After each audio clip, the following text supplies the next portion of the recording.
Thank you so much. I believe that what we had heard in this panel tells us that this is a topic, democracy and dictatorship, that is a topic of ethical definitions, principles. Sometimes you can adapt to the changing times through values, but principles are not mutable. And democracy has the advantage that it's ratified not only in the political sciences, but also in the rights through international instruments. The bad thing about these testimonies is that this list in Latin America could grow before diminishing as to the number of countries that today are being threatened.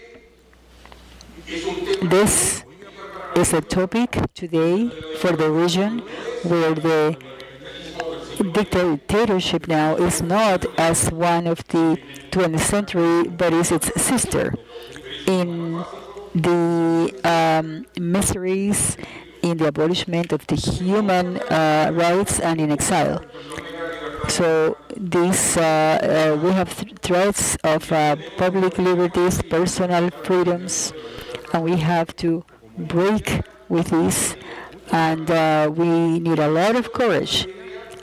The election of this tragedy is the answer to this tragedy is to know how to face them.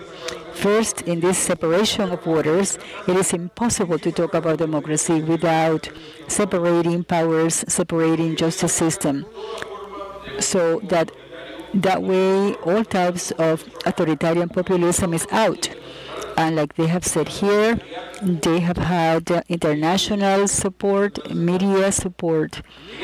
And so in this phase that we live with hybrid crises and diffuse agendas where they have everything in order to attempt new forms of coup d'etat, nothing replaces the conscience of these facts, and they need to separate and go above and beyond what's happening in order to be able to face the threats to democracy, not accepting the impunity that makes it impossible to be in a fair and right state.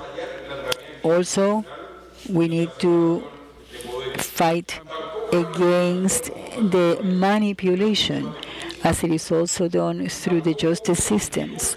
Also, not the use of circumstantial majorities to impose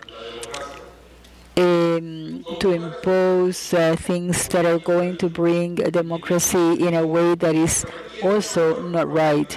And so we need a proaction from the international community. We have seen it in the Inter-American Letter, in the international treaties against organized crime. And we also need a better coordination in intelligence in the democracy in order to denounce with evidence interventions from other countries to avoid falling in an abyss where we could not be able to come back from in a long time.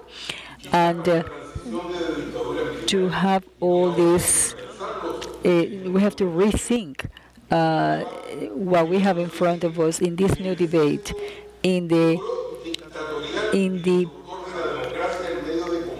what we have in front of us, pro-dictatorship, in the vigilance when